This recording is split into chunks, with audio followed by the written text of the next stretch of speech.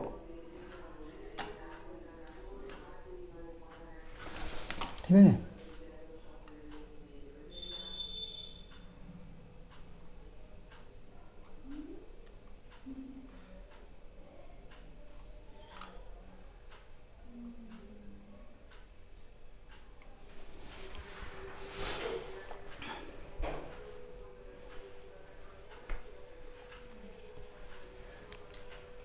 বেশ।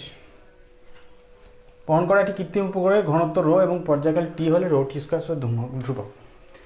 তো আমরা টি এর ফর্মুলা কী পেলাম? টি এর ফর্মুলা 2πr/v, তার মানে কী পেলাম? 2πr√r/gm, তাই তো? এইটা পেয়েছি।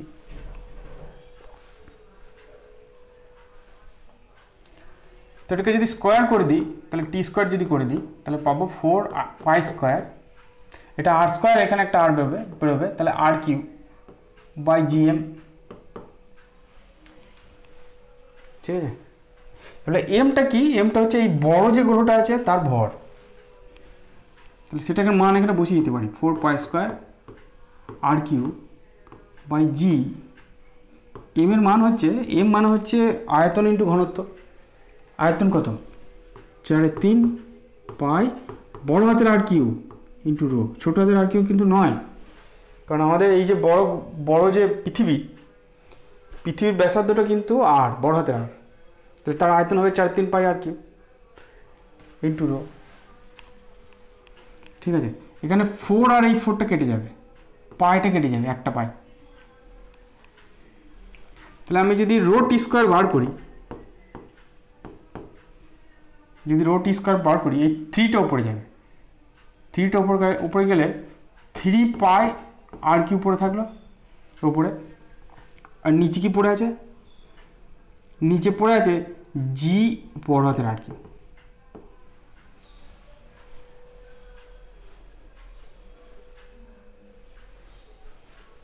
ঠিক আছে,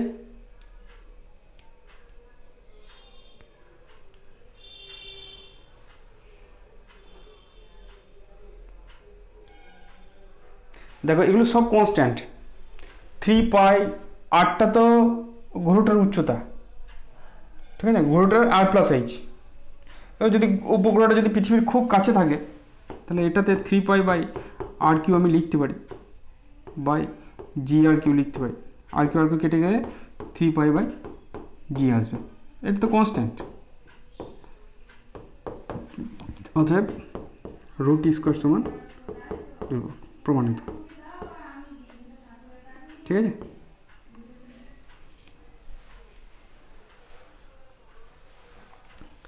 ঠিক আছে।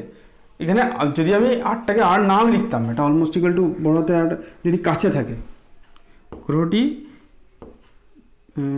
পৃথিবীর খুব কাছে থাকলে, পৃথিবীর খুব কাছে থাকলে,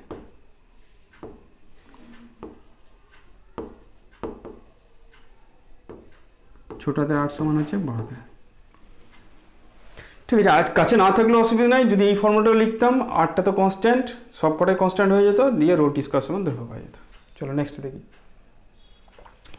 মাল্টি স্টেজ স্যাটেলাইট। আমরা যে স্যাটেলাইটগুলো ছাড়ি, সেটা কি রকেটের মধ্যে, রকেটের সামনে লাগানো থাকে। এই যে রকেটটাকে ছাড়ানো হচ্ছে, এই রকেটের সামনে স্যাটেলাইটটাকে লাগানো থাকে, ঠিক আছে। এবারে রকেটটা কী করে, প্রথমে ওপর দিকে ওঠে, দিয়ে তারপর নির্দিষ্ট কক্ষে গিয়ে ওই স্যাটেলাইটটাকে ছেড়ে দেয়।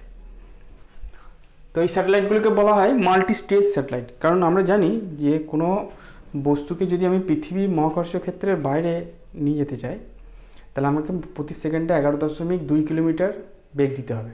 11 মুক্তি বেগ 11.2 কিলোমিটার পার সেকেন্ড, এই বেগটা তাকে দিতে হবে। তারপর সে মহাকর্ষ ক্ষেত্রে বাইরে যাবে। এই 11.2 কিলোমিটার পার সেকেন্ড এই বেগটা দেওয়া প্রায় অসম্ভব। এটা হিউজ বেগ। প্রথমবারই যদি আমি এই বেগটা দিতে চাই, তাহলে প্রচুর শক্তি প্রথমেই দিতে হবে। তারপরে এত বেগ যদি একসঙ্গে দিই, তাহলে এই রকেট বাতাসের ঘর্ষণে নষ্ট হয়ে যাবে।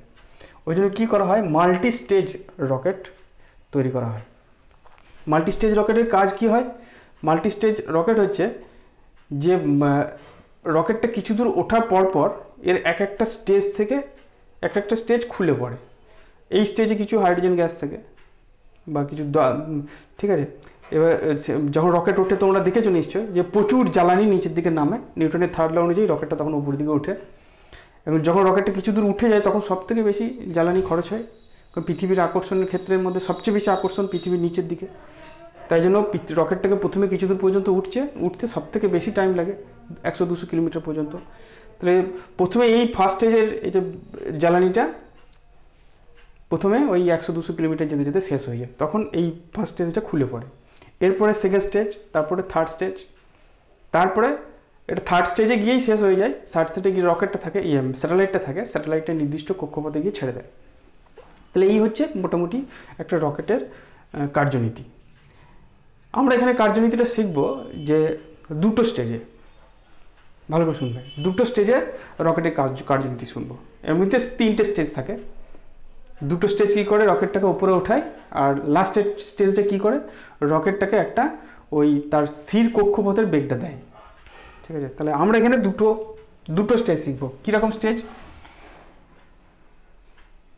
প্রথম স্টেজে ভালো করে শুনবে, প্রথম স্টেজে রকেটটা এখান থেকে প্লেন ওপরের দিকে উঠবে,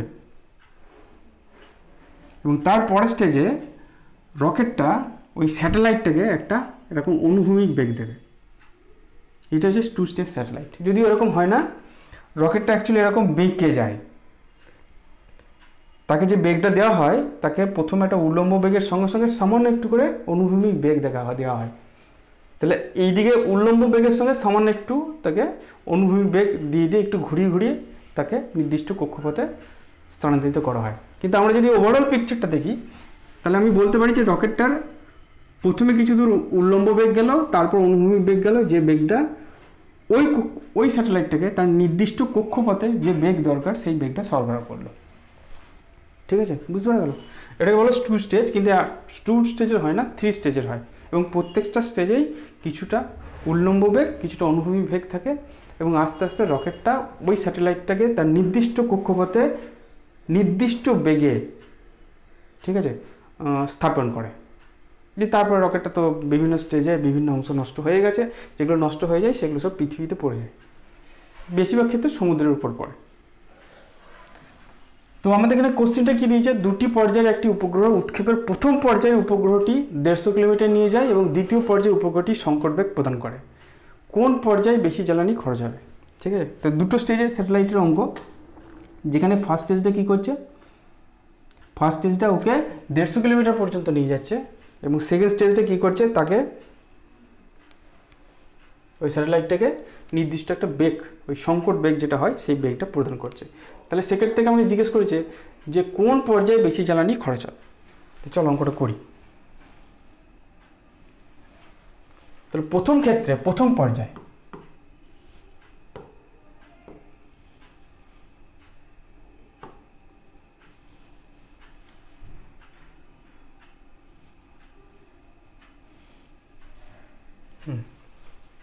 তাহলে প্রথম পর্যায়ে দেখি, প্রথম পর্যায়ে কী হয়। প্রথম পর্যায়ে প্রদত্ত শক্তি,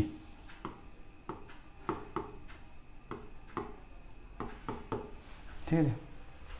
তো প্রথম পর্যায়ে প্রদত্ত শক্তি কত, পৃথিবী পৃষ্ঠে শক্তি অনেক বেশি স্থিতিশক্তি, যখন বাইরে চলে যাব তখন স্থিতিশক্তি আস্তে আস্তে কী হবে, প্রদত্ত শক্তি সমান হচ্ছে অন্তিম শক্তি, দাও লিখি তাহলে বুঝতে পারবে, অন্তিম শক্তি মাইনাস প্রাথমিক শক্তি, তাই তো, অন্তিম শক্তি মাইনাস প্রাথমিক শক্তি। এই শক্তিটা প্রদান করতে হবে প্রথমে সেকেন্ড দুটো স্টেজের স্যাটেলাইট। তাহলে একটা প্রথম স্টেজটা কী করছে, তাকে ওপর দিকে উঠাচ্ছে, তাহলে প্রথম স্টেজে কী করছে, তাকে ওপর দিকে উঠাচ্ছে, তাহলে তাকে কত শক্তি দিতে হবে, লাস্ট শক্তি মাইনাস প্রাথমিক শক্তি, সেই পরিমাণ শক্তি তাকে দিতে হবে প্রথম থেকে নিয়ে যেতে গেলে। তাহলে অন্তিম শক্তি কত, অন্তিম শক্তি হচ্ছে Gmm/r+h, ঠিক আছে। এখানে শক্তি বলতে স্থিতিশক্তি বোঝাচ্ছে, তাহলে -Gmm/r+h হচ্ছে অন্তিম শক্তি। আর প্রাথমিক শক্তি কত, -Gmm/r, যখন পৃথিবী পৃষ্ঠে ছিল তখন তার শক্তি ছিল এইটা, তাহলে এই পরিমাণ শক্তি তাকে দিলে সে এই উচ্চতা পর্যন্ত উঠবে, এটা হচ্ছে প্রদত্ত শক্তি। তাহলে আমি কমন নিই, এটা তো প্লাস হয়ে গেল, দেখো Gmm কমন নিলাম, তাহলে পড়ে থাকলো কি, এইটাকে আগে লিখবো, এটা কিন্তু প্লাস হয়ে গেছে, এই মাইনাসটা প্লাস হয়ে গেছে, তাহলে 1/r মাইনাস 1/r+h, তাহলে এটা ক্যালকুলেশন করলে কত হবে, r+h মাইনাস r, তাহলে Gmm/r+h,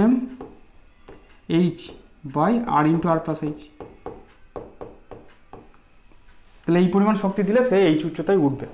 এরপরে সেকেন্ড পর্যায়ে কী করবে, সেকেন্ড পর্যায়ে স্যাটেলাইটের চারিদিকে ঘুরবে, পৃথিবীর চারিদিকে ঘুরবে, তাহলে সেক্ষেত্রে দ্বিতীয় পর্যায়ে প্রদত্ত শক্তি কত,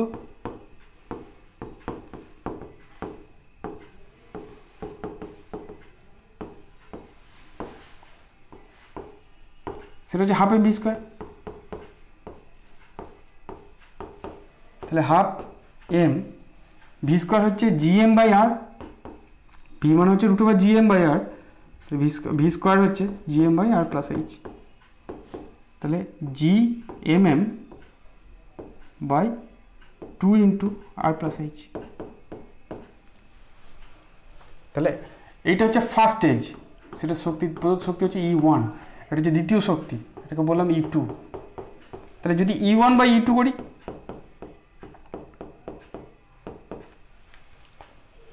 যদি E1/E2 করি, তাহলে E1টা হচ্ছে Gmm/r × r+h, আর E2 হচ্ছে উল্টি লিখব 2 × r+h/Gmm,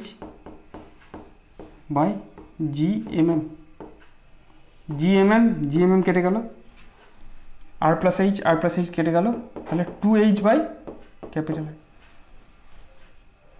এটা লেস দেন 1, কারণ 2h এর মান তো কত দিয়েছে, 150 কিলোমিটার, তাহলে আমরা লিখতে পারি E1 লেস দেন E2, অর্থাৎ প্রথম পর্যায়ে কম শক্তি দিতে হবে, দ্বিতীয় পর্যায়ে বেশি শক্তি দিতে হবে, তাই না।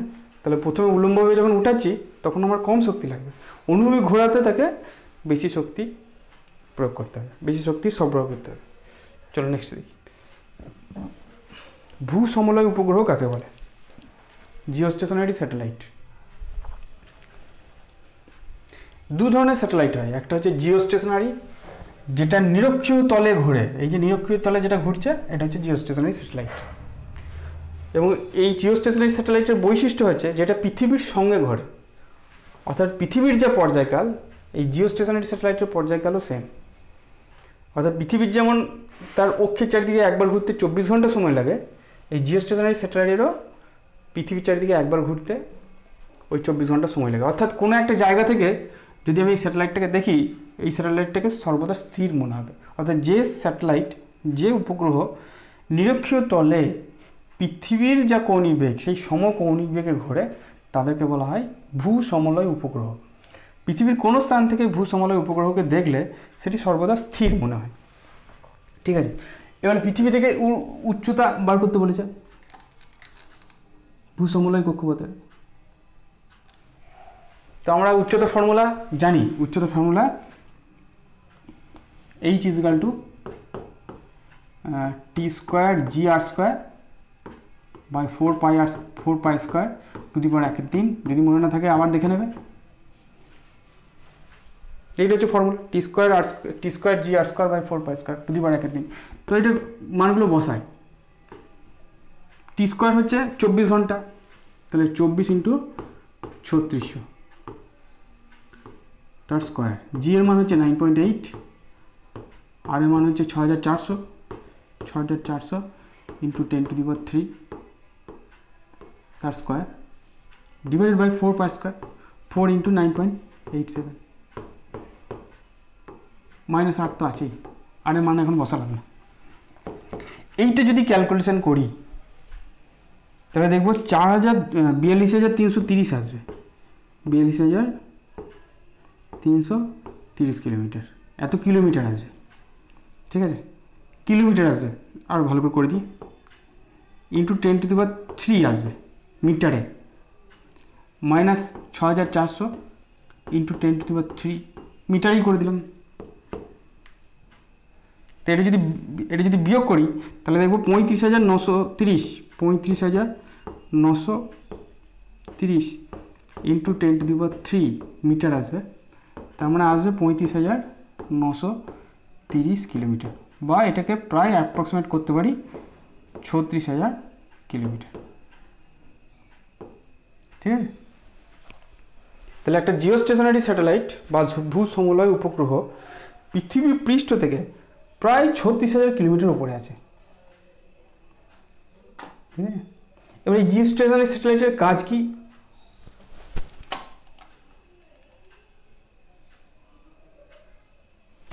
এই জিওস্টেশনারি স্যাটেলাইট ভূসমলয়, এই ভূসমলয় উপগ্রহের মেন কাজ হচ্ছে যেটা কমিউনিকেশন স্যাটেলাইট হিসাবে ব্যবহার করা হয়, অর্থাৎ টিভি, ব্রডব্যান্ড বা আমাদের যে সমস্ত মোবাইল সিগন্যালগুলো আছে সেই সিগন্যালগুলোর সম্প্রচারের কাজে লাগে। এছাড়াও এই যেটা অ্যাটমসফিয়ার আছে, তাহলে অ্যাটমসফিয়ারের ওপরের রিজিয়নে, কারণ এটার উচ্চতা দেখো 36,000 কিলোমিটার, তাহলে অ্যাটমসফিয়ারের ওপরের রিজিয়নে কী কী হয় সেইগুলো গবেষণার কাজেও কিন্তু এই স্যাটেলাইটগুলো কাজে লাগানো হয়। এছাড়া ওয়েদার ফোরকাস্টিং, যদি ওয়েদার ফোরকাস্টিং সবচেয়ে ভালো হয় পোলার স্যাটেলাইট দিয়ে, তাহলে জিওস্টেশনারি স্যাটেলাইট দিয়েও কিন্তু ওয়েদার ফোরকাস্ট করা হয়। এছাড়া পৃথিবীর যে পৃথিবীর শেপের কী পরিবর্তন হচ্ছে এই সমস্ত জানার জন্য জিওস্টেশনারি স্যাটেলাইট ব্যবহার করা হয়। তাছাড়া বিভিন্ন রকমের গবেষণার কাজেও ব্যবহার করা হয়। তাছাড়া সূর্য থেকে যে সমস্ত রেডিয়েশনগুলো আসছে সেই রেডিয়েশনগুলো কেমন সেইগুলো জানার জন্য এই জিওস্টেশনারি স্যাটেলাইটগুলো ব্যবহার করা হয়। ঠিক আছে, নেক্সট সিনকমস কি? সিনকমসের ফুল ফর্ম হচ্ছে সিনক্রোনাইজ কমিউনিকেশন। সিনকমসের ফুল ফর্ম হচ্ছে তোমার সিনক্রোনাস কমিউনিকেশন স্যাটেলাইট। সাধারণত একটা জিওস্টেশনারি স্যাটেলাইট যদি হয়, এখানে যদি একটা স্যাটেলাইট হয়, সে কিন্তু এইটুকুনি জায়গা পর্যন্ত কভার করতে পারবে। তাহলে পৃথিবী এইখানে মনে করো কোনো খেলা হচ্ছে, সেই খেলাটাকে যদি সম্প্রচার করতে চায় তাহলে একটা স্যাটেলাইট দিয়ে হবে না, এরকম 3টে স্যাটেলাইট দিয়ে গোটা পৃথিবীটাকে কভার করা যাবে। এই 3টে স্যাটেলাইটকে বলা হয় সিনকমস। ঠিক আছে, সিনক্রোনাস কমিউনিকেশন স্যাটেলাইট। এই 3টে স্যাটেলাইটকে সাহায্যে গোটা পৃথিবীতে যে কোনো জায়গায় সম্প্রচার করা সম্ভব। নেক্সট হচ্ছে মেরু উপগ্রহ। তাহলে মেরু উপগ্রহ কি? মেরু উপগ্রহ হচ্ছে যে পৃথিবী পৃষ্ঠ থেকে এই 600 থেকে 800 কিলোমিটার উচ্চতায় মেরুতলে, ঠিক আছে, মেরুতলে ঘূর্ণনশীল উপগ্রহকে বলা হয় পোলার স্যাটেলাইট। ঠিক আছে, পোলার স্যাটেলাইট পৃথিবী পৃষ্ঠ থেকে 600 থেকে 800 কিলোমিটার উচ্চতায় থাকে, কিন্তু এটা কোথায় থাকে? এই মেরুতলে। এই যে অরবিটটা, এই অরবিটটার নামও আছে, এই অরবিটটাকে বলে পোলার অরবিট। তাহলে পোলার অরবিটে যে সমস্ত উপগ্রহগুলো ঘোরে সেগুলোকে বলবো মেরু উপগ্রহ। কি কাজে লাগে? মেনলি এর কাজ হচ্ছে ওয়েদার ফোরকাস্টিং জন্য। ঠিক আছে, ওয়েদার ফোরকাস্টিং এবং মিলিটারি পারপাসে কাজে লাগা হয়। মিলিটারি পারপাস মানে যেহেতু 600-800 কিলোমিটার আছে, তো এটা পৃথিবী পৃষ্ঠ থেকে অনেক ওপরে আছে, তাহলে পৃথিবীর খুব ভালো ছবি তুলতে পারে, বিভিন্ন জায়গায় কী কী ঘটনা ঘটছে সেগুলো খুব ভালোভাবে দেখতে পারে। এছাড়া আমরা গুগলে যে ইমেজগুলো দেখি সেগুলো কিন্তু এই পোলার স্যাটেলাইট বা মেরু উপগ্রহ থেকে আসে। এক স্পষ্ট ইমেজ, ওরা কিন্তু ডাইরেক্ট লাইভ দেখতে পারে কোথায় গিয়ে হচ্ছে না হচ্ছে।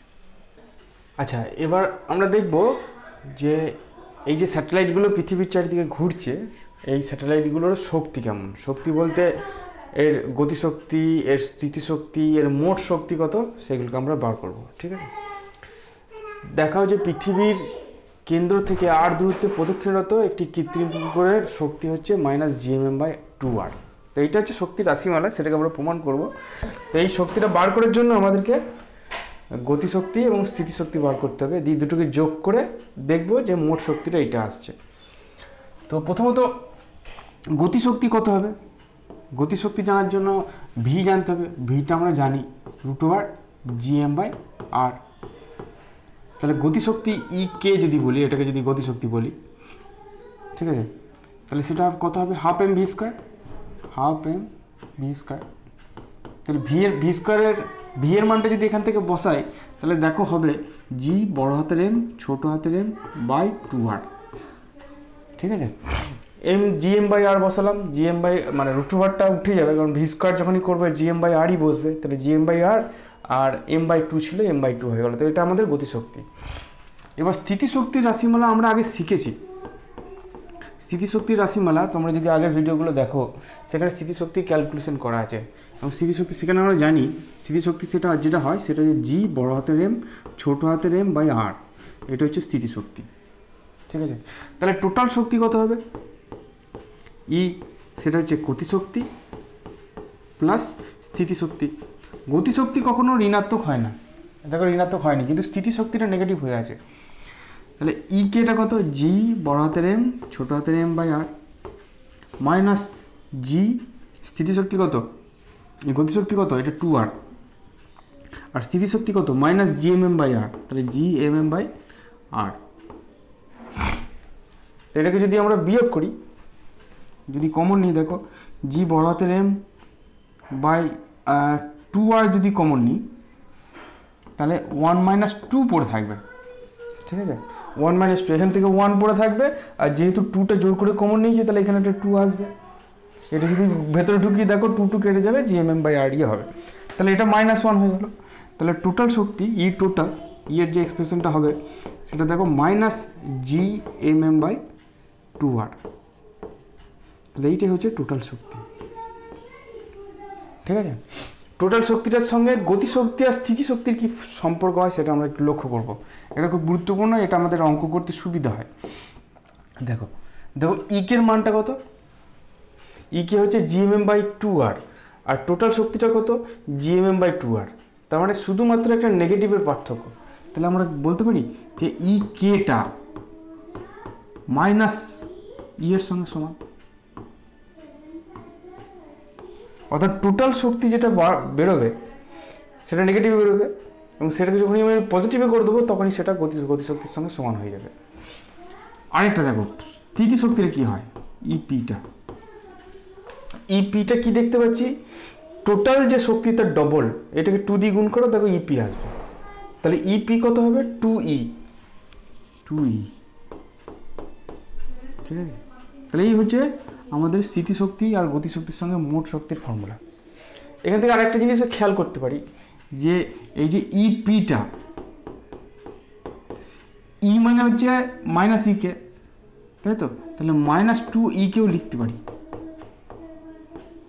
ঠিক আছে, -2e কেও লিখতে পারি। সাদা কালারটা সব থেকে ভালো বোঝা যাচ্ছে, সাদা কালারতেই ওই জন্য সব কিছু করছি। তো এখান থেকে আমরা এগুলো লিখতে পারি যে গতিশক্তিটা তার মোট শক্তি যেটা বেরিয়েছে তার সঙ্গে সমান, কিন্তু মোট শক্তিটা নেগেটিভ বেরোবে, ই কেটা করলে পজিটিভ হয়ে যাবে। আর স্থিতিশক্তিটা কী হবে? মোট শক্তি যেটা বেরিয়েছে তার ডবল, এবং নেগেটিভ তো বটেই, ইটার যা সাইন আছে সেই সাইনই বেরোবে। আর বা এরকমভাবে লিখতে পারি যে পোটেনশিয়াল এনার্জি বা স্থিতিশক্তি যেটা হয় সেটা হচ্ছে গতিশক্তির ডবল কিন্তু নেগেটিভ। চলো আমরা এখান থেকে এবার অঙ্ক করি। দেখো অঙ্কতে কী বলেছে।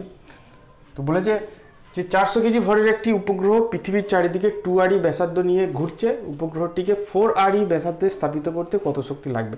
মানে একটা কক্ষপথে ঘুরছে, তাকে আমি তার ডবল ব্যাসার্ধের কক্ষপথে নিয়ে যেতে চাইছি, তাহলে আমাকে কত শক্তি লাগবে? প্রথমত এর মধ্যে যে প্রাথমিক শক্তিটা যেটা ছিল সেটা হচ্ছে -gmm/2 × 2re। আশা করছি বুঝতে পারছো। ঠিক আছে, ফর্মুলা কি? gmm/2r। মোট শক্তির ফর্মুলা হচ্ছে gmm/2r। তাহলে 2 ইন্টু প্রথমে ছিল 2 আরইতে, তাহলে 2 ইন্টু আরই, ঠিক আছে। তার মানে এটা কত হবে, প্রাথমিক শক্তি মাইনাস GMM/4RE, এটা প্রাথমিক শক্তি। আচ্ছা অন্তিম শক্তি কত হবে, একবার ফর্মুলাটা লিখি তাহলে তোমাদের বুঝতে সুবিধা হবে। অন্তিম শক্তি হচ্ছে মাইনাস GMM/2R, এটা হচ্ছে ফর্মুলা। আরের জায়গায় কী বসাবো, 4RE বসাবো। তারপরে কত হবে, মাইনাস GMM/4, 2 ইন্টু 4RE, ঠিক আছে, 2 ইন্টু 4RE, তার মানে মাইনাস GMM/8RE, ঠিক আছে। তাহলে আমাকে বলছে কত কার্য করতে হবে, তো ওয়ার্ক ডান কত হবে, ফাইনাল শক্তি মাইনাস ইনিশিয়াল শক্তি, এই পরিমাণ কাজটাই করতে হবে। যতটা শক্তি বাড়লো সেই পরিমাণ কাজই করতে হবে। তাহলে EF হচ্ছে মাইনাস GMM/8RE, ঠিক আছে। EIটা হচ্ছে এইটা প্লাস দিয়ে হবে GMM/4RE, ঠিক আছে, বুঝতে পারা গেছে। এটা যদি ক্যালকুলেশন করি, বেশ GMM/4RE কমন নিই, G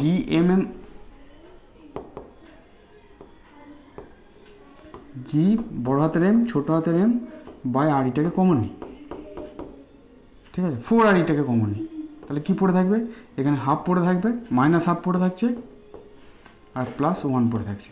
তার মানে এটা কত আসছে, এটা অ্যাকচুয়ালি হাফ আসছে, তাই না, 1 মাইনাস হাফ মানে হাফ। তাহলে অ্যাকচুয়ালি ওয়ার্ক ডান কত হবে, G বড় হাতের M ছোট হাতের M বাই 8RE, এইটাই হচ্ছে আমাদের ওয়ার্ক ডান, ঠিক আছে। এবার GM মানে এই এমটা তো পৃথিবীর ভর, তাহলে GM মানে কি, GR², ছোট হাতের G ইন্টু বড় হাতের R², তাহলে GM এর জায়গায় আমরা GR² বসিয়ে দিলাম। সেই R² থেকে একটা RE কেটে যাবে, তাহলে অ্যাকচুয়ালি GREM/8, এইটা হচ্ছে ওয়ার্ক ডান, ঠিক আছে। GREM/, কারণ GM মানে GR², একটা আর যদি কেটে যায় তাহলে GRE পড়ে থাকবে। এগুলো মানগুলো আমরা জানি, G এর মান হচ্ছে 9.8, RE মান হচ্ছে 6400 কিলোমিটার, তাহলে 6400 ইন্টু 10⁻3, ঠিক আছে। আর এমটা আমাকে কত দিয়েছে, 400 কেজি, তাহলে এমটা হচ্ছে 400 কেজি ডিভাইড বাই 8। এটা যখন আমি ক্যালকুলেশন করব, এটা ক্যালকুলেশন করে দেখব, এটা বেরোবে 3.13 ইন্টু 10⁹, 3.13 ইন্টু 10⁹ জুল, এই পরিমাণ কাজ করতে হবে। 3.13 ইন্টু 10⁹ জুল কাজ করতে হবে, ঠিক আছে। তাহলে এই পরিমাণ কাজ যদি করি তাহলে ওর ব্যাসার্ধটা 2RE থেকে 4RE-তে যাবে। বলছি এর ফলে গতিশক্তির এবং স্থিতিশক্তির কি পরিবর্তন হবে, ঠিক আছে, এইটার ফলে গতিশক্তি কতটা পরিবর্তন হবে। তাহলে ডেল্টা ই কে সমান কি হবে, গতিশক্তির পরিবর্তন কি হবে, দেখো যখন উপরে যাবে তখন গতিশক্তিটা কমে যাবে, তখন গতিশক্তিটা কমে যাবে, তাহলে মাইনাস হবে, মাইনাসটা কত হবে, দেখো আগে লিখেছিলাম এখানে, এর যে ফর্মুলা সেটা আমরা আগে লিখেছিলাম, দেখো ই কে হচ্ছে মাইনাস ই, অর্থাৎ এখানে মোট শক্তি যতটা বাড়লো তার মাইনাস, তাহলে ডেল্টা ই কে হচ্ছে ডেল্টা মাইনাস ডব্লিউ, ঠিক আছে। তার মানে এটা হবে মাইনাস 3.13 ইন্টু 10⁹ জুল। তার মানে এই পরিমাণ গতিশক্তি তার কমে যাবে, যেহেতু মাইনাস এসছে, গতিশক্তির পরিবর্তন হচ্ছে মাইনাস ডব্লিউ, মোট যে কাজটা করা হলো বা মোট যে শক্তিটা আমি দিলাম সেটারই মাইনাস, তাহলে এই পরিমাণ শক্তি তার কমে যাবে, যখনই বাইরে চলে যাবে তখনই তার বেগ কমে যাবে, ঠিক আছে। এবার গতিশক্তি স্থিতিশক্তিটা কী হবে, ডেল্টা ইপি, তার ফর্মুলা কি, তার ফর্মুলা হচ্ছে 2E হয়, তাহলে 2E মানে আমি 2W লিখবো এক্ষেত্রে, ঠিক আছে। মোট শক্তি, এটা হচ্ছে মোট শক্তি, মোট শক্তির ডবল হয়, তাহলে এইটা যা বেরিয়েছে তার ডবল, অর্থাৎ 6.26 ইন্টু 10⁹ জুল। তার মানে তার স্থিতিশক্তিটা এই পরিমাণ বেড়ে যাবে, 6.26 ইন্টু 10⁹ জুল পরিমাণ বাড়বে, এবং গতিশক্তিটা 3.13 ইন্টু 10⁹ জুল কমে যাবে, বুঝতে পারলো। ওই জন্য আমরা এই সমীকরণ দুটো লিখেছিলাম, এটাকে মনে রাখবে যে ই কে এটা গতিশক্তিটা মাইনাস ই হয় আর স্থিতিশক্তিটা 2E হয়, এটা মনে রাখবে, তাহলেই হবে। চলো নেক্সট দেখি। 300 কেজি ভরের একটি উপগ্রহ পৃথিবীপৃষ্ঠ থেকে 500 কিলোমিটার উচ্চতায় পৃথিবীর কেন্দ্র করে ঘুরছে। উপগ্রহটির গতিশক্তি, স্থিতিশক্তি এবং মোট শক্তি নির্ণয় করো। ঠিক আছে, চলো। তো আমি এখানে কি করব, প্রথমে মোট শক্তিটা বার করি, দেখবো অনেক সোজা হয়ে যাবে জিনিসটা। প্রথমে মোট শক্তিটা বার করি, তাহলে মোট শক্তিটা আগে বার করি। মোট শক্তি ই সমান রিলেশন কি, মাইনাস GMM/2R, এইটা হচ্ছে মোট শক্তি। ঠিক আছে, আগেই বার করলাম GMM/2R। এবার আমাকে এখানে পৃথিবীর ভর দেয়নি, 300 কেজি ভরের একটা উপগ্রহ, তাহলে GM এর জায়গায় আমরা GR² বসিয়ে দিই, তাহলে মাইনাস GR², ছোট হাতের M/2R হবে।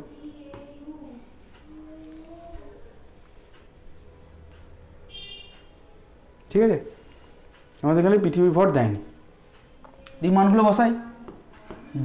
জি হচ্ছে -9.8 থাকলো, আর জানি আমরা 6400 কিলোমিটার, তাহলে 6400 × 10⁻³ তার স্কোয়ার। এমটা দিয়েছে আমার 300 কেজি, তাহলে 300 কেজি। ঠিক আছে, আর ছোটো হাতের আটটা কত হবে, ছোটো হাতের আটটা হচ্ছে 500 কিলোমিটার উপরে, তার মানে 6400 + 500, তাহলে 6900 হবে। তাহলে 2 × 6900 কিলোমিটার × 10⁻³।